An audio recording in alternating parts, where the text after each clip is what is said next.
Bonjour, je m'appelle Anna. Je voudrais savoir ce qui arrive aux non-musulmans qui n'ont jamais été exposés à l'islam. Et que se passe-t-il si un non-musulman dit que les miracles de Jésus sont plus importants que ceux du prophète Mohammed, paix et salut sur lui?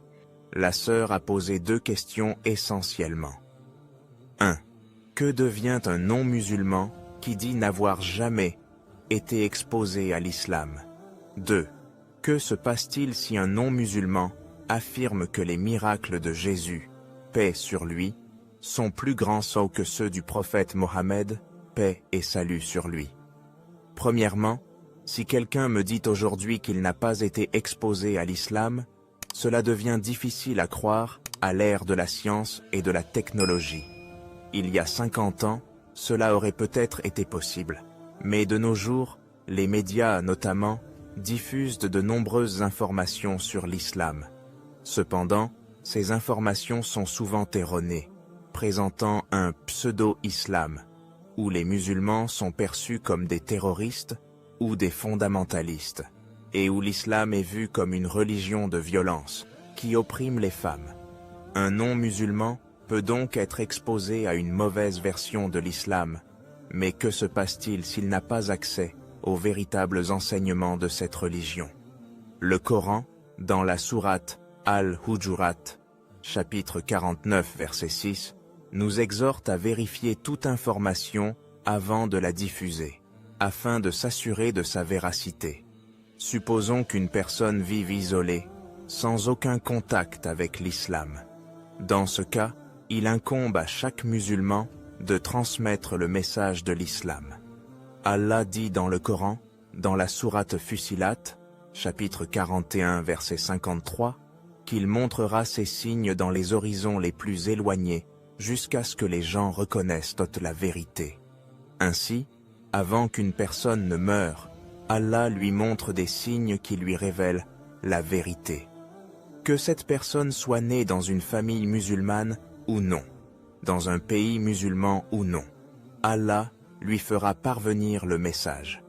En 1950, des chercheurs ont étudié deux tribus isolées, les Koku et les aborigènes d'Australie, qui n'avaient jamais été en contact avec la civilisation moderne. Malgré cela, ils croyaient en un Dieu unique et l'adoraient. Cela prouve que, lorsqu'un être humain n'est pas influencé par des éléments extérieurs, il soumet naturellement sa volonté à Dieu. C'est pour cette raison que le prophète Mohammed, paix et salut sur lui, a dit que chaque enfant naît musulman, c'est-à-dire en soumettant sa volonté à Dieu. Plus tard, les influences externes, des parents, des enseignants ou des aînés, peuvent l'amener à dévier et à adorer d'autres choses. Ainsi, lorsqu'un non-musulman accepte l'islam, on dit qu'il revient à sa religion d'origine, car il était initialement musulman. Pour répondre à la deuxième question, concernant les miracles de Jésus, paix sur lui, nous sommes d'accord que Jésus a fait des miracles. Mais le miracle n'est pas un critère déterminant. Comme le dit Jésus, paix sur lui, lui-même dans l'évangile de Matthieu, chapitre 24, verset 24. Beaucoup de faux Christs et de faux prophètes feront des prodiges et des miracles, et tenteront de tromper même les élus. Cela signifie que les miracles ne prouvent pas qu'une personne est divine. Tous les miracles accomplis par les prophètes l'ont été par la volonté de Dieu. Jésus a ressuscité les morts et guéri les malades avec la permission de Dieu, tout comme Moïse a fendu la mer par la volonté divine, et comme le prophète Mohammed, paix et salut sur lui, a accompli la scission de la lune.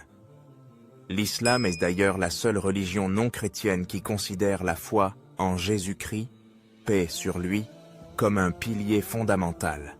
Aucun musulman n'est musulman s'il ne croit pas en lui. Nous croyons qu'il était le Messie, né de manière miraculeuse, et qu'il a accompli des miracles par la permission de Dieu.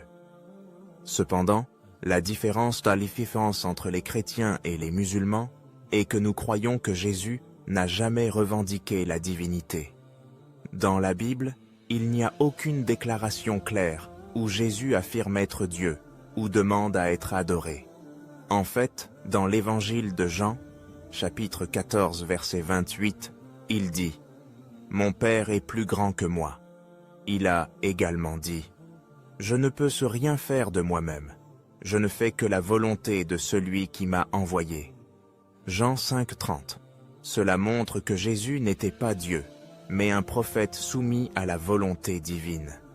Ainsi, pour revenir à votre question, les miracles de Jésus et de Mohammed, paix sur eux, ont tous été accomplis par la grâce de Dieu.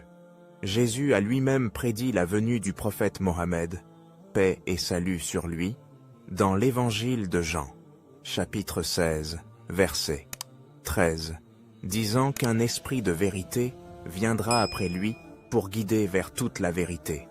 Ce prophète n'est autre que Mohammed, paix et salut sur lui.